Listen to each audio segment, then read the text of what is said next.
BSc first year second semester math के unit second के एक टॉपिक में अपन आगे जिसमें बात करते हैं सिस्टम ऑफ लीनियर इक्वेशंस की। ये दो टाइप के होते हैं, होता है होमोजेनियस इक्वेशन और दूसरा होता है नॉन होमोजेनियस इक्वेशन। होमोजेनियस पे ऑलरेडी बात कर चुके, तो यहाँ बात करने वाले नॉन होमोजेनियस इक्वेशन के बारे में। तो नॉन होमोजेनियस इक्वेशन को पहचानने का सबसे आसान तरीका ये है कि इसके इक्वल के पार देखिए 3 1 2 इस तरीके से कोई एक नंबर होगा, 4 5 6 या कोई भी नंबर हो सकता है। और होमोजेनियस इक्वेशन को पहचानने का सबसे आसान तरीका ये कि उसमें इक्वल के बाहर जीरो होगा, इक्वल के सिर्फ क्या होगा, सिर्फ 0 0 0 होगा। ठीक है, अब अपन इसका सोल्यूशन की बात करेंगे कि इसका सोल्यूशन किस तरीके से निकाला जाता है। तो सबसे पहले इसको कंपेयर कर लो ax is equal to b से, ax is equal to b से, जहां a कोफिशिएंट मैट्रिक्स होगा जिसमें ये 1 3 2 ये जो एलिमेंट्स आ रहे हैं इनको लिखेंगे, और x में ये x y z आ जाएगा और b में ये 3 1 2 को लिख दिया जाएगा। तो वी कैन राइट एज, इसको इस तरीके से अपन लिख सकते हैं,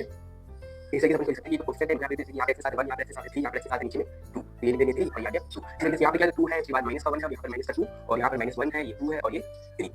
उसके बाद x को लिखेंगे, x में आ जाना है x y है और z, फिर इक्वल का निशान लगाएंगे, ये जो एलिमेंट्स यहाँ आएंगे 3 1 2 3 1 2। अब इसको अगमेंटेड फॉर्म ऑफ मैट्रिक्स में सेकंड मैट्रिक्स लिख देंगे, अगमेंटेड मैट्रिक्स में ये फॉर्म लिख देंगे अगमेंटेड मैट्रिक्स। तो ये कैसे लिखा जाता है अगमेंटेड मैट्रिक्स, इसमें इसको दोनों को मिला के लिख देते हैं। तो कैसे लिखा जाएगा, ये मैट्रिक्स से मैट्रिक्स लिखिए 1 3 2, इसको लिखा 2 -1 -2 और -1 2 3। अब ऐसे लाइन खींचेंगे, लाइन खींचने के बाद ये 3 1 2 ये जो आ रहा है इसको यहाँ पे लिखेंगे 3 1 और ये 2 आ गया। अब इस मैट्रिक्स को यहाँ पे ऐसे बंद कर दो। अब ये जो कोफिशिएंट मैट्रिक्स है सिर्फ इसको देखो, इसको हम चेंज करेंगे echelon form of a matrix में। किसमें चेंज करेंगे, इक्लोन फॉर्म में, इक्लोन फॉर्म में। Echelon form of a matrix में पहले रो का पहला एलिमेंट 1 होना चाहिए, तो यहाँ पर ये ऑलरेडी 1 है, तो इसको हमें कोई चेंजमेंट करने की जरूरत नहीं। उसके बाद 1 के नीचे के जितने भी एलिमेंट्स होंगे ये 0 होने चाहिए। इस 3 को हमें 0 करना पड़ेगा और इस 2 को भी हमें 0 करना पड़ेगा। कैसे 0 कर सकते हैं, ध्यान से देखो, अगर अपन रो 1 में 3 से मल्टीप्लाई कराएं फिर इसमें से माइनस कर दो तो 3 1 जाती है, 3 में से माइनस होगा तो हो जाएगा 0। इसी तरीके से अपन रो 1 में 2 से मल्टीप्लाई करते हैं 2 1 जाती है, फिर इस 2 में से माइनस कर दो तो यहाँ पर भी मिल जाएगा 0। तब इसी बात को हम यहाँ पे लिखना है कि हम रो 2 की जगह पे लिखने वाले हैं रो 2 -3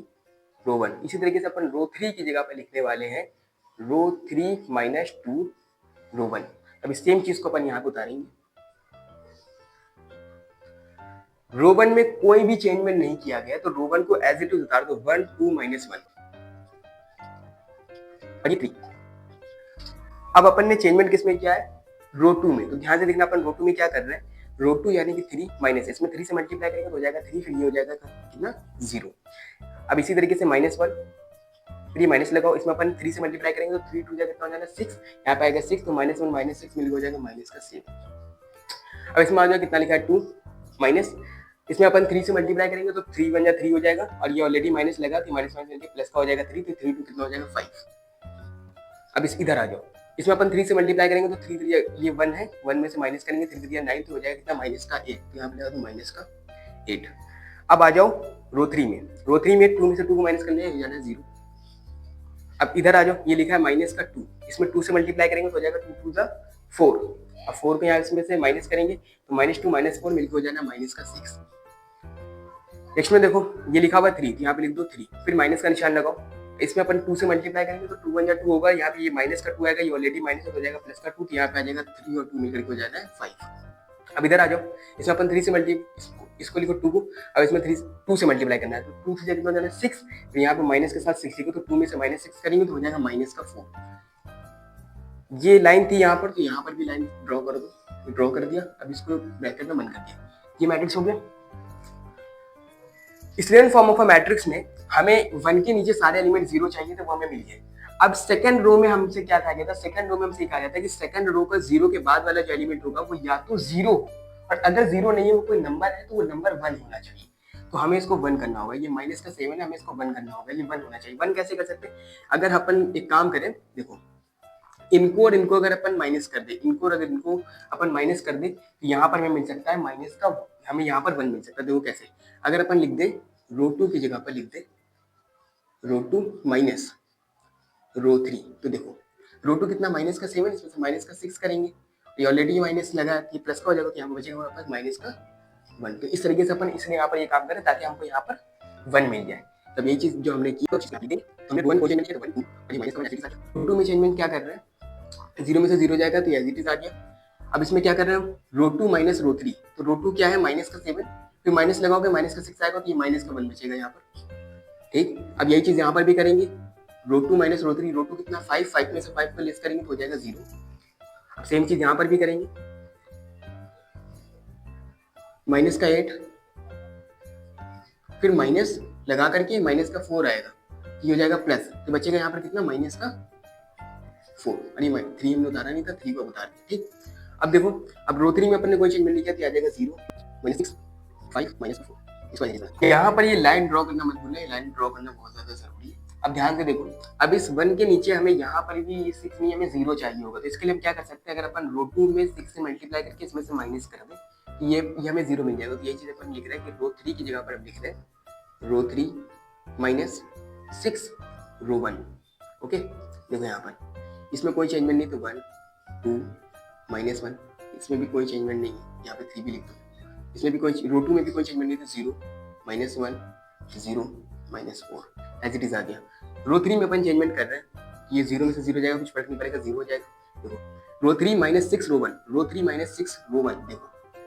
रो 3 कितना है माइनस का 6, फिर माइनस लगो, इसमें अपन 6 से मल्टीप्लाई करेंगे तो 6 1 6 हो जाएगा, यहाँ पर ऑलरेडी माइनस और माइनस का 6 आएगा, तो हो जाएगा कितना 0। ओके, देन उसके बाद 5 में से 0 लेस करेंगे तो कुछ फर्क नहीं पड़ना है, 5 ही रहेगा। उसके बाद ये माइनस 4, इसमें ध्यान से देखो, इसमें भी अपन 6 से मल्टीप्लाई करेंगे तो 6 4 जाकर कितना हो जाएगा 24, है ना, तो हो जाएगा 24 माइनस माइनस का, और ये कितना है माइनस का 4, तो कितना मिलेगा अपन को प्लस का 20 मिल जाना है, प्लस का 20 मिल जाना है। यहाँ पर ऐसे एक लाइन ड्रॉ कर लो। ओके,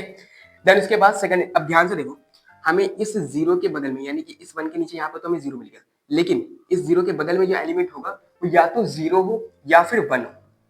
कोई अदर नंबर यहाँ पर नीचे देगा, तो हमें इसको क्या करना होगा, हमें इसको 1 करना होगा। तो एक काम करो, इस रो नंबर 3 को रो नंबर 3 की जगह पे लिख देंगे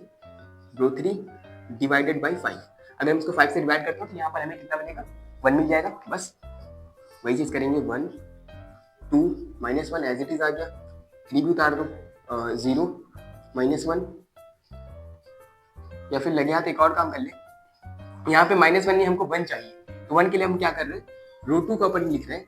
रो 2 की जगह पर अपन रिप्लेस करके लिख लें, रो 2 को मल्टीप्लाई करा रहे हैं माइनस के 1 से, तो माइनस के 1 से जब अपन इसको मल्टीप्लाई करेंगे तो इसमें तो कुछ फर्क नहीं पड़ेगा, ये हो जाएगा प्लस का 1, तो 0 में भी कुछ फर्क नहीं पड़ेगा, ये भी 0 ही रहेगा, माइनस के 4 में अपन कराएंगे तो कितना हो जाना है, ये हो जाएगा प्लस का 4। अब इधर इसी तरीके से इसमें आ जाएगा 0 0, इसको 5 से डिवाइड करेंगे तो हो जाएगा 1, इसको 5 से डिवाइड करेंगे तो हो जाना है 4। अब यहाँ पे ऐसे लाइन ड्रॉ कर दो और ये कर दो, दैट्स इट। अब यहाँ से हम इस इक्वेशन की मदद से अपन अब x y और z की वैल्यू फाइंड करेंगे। अब इसको इस तरीके से लिखो, ये जो है इसको यहाँ पे लिख दो और इसको इस जगह पे लिख देंगे और बीच में ले आएंगे x y z को, तो चलो लिखते हैं 1 2 माइनस 1 0 1 0 0 0 1, यहाँ पे आ जाना x y z is equal to 3 4 4। अब यहाँ पर हो जाना है x प्लस 2y माइनस का z इज इक्वल टू 3,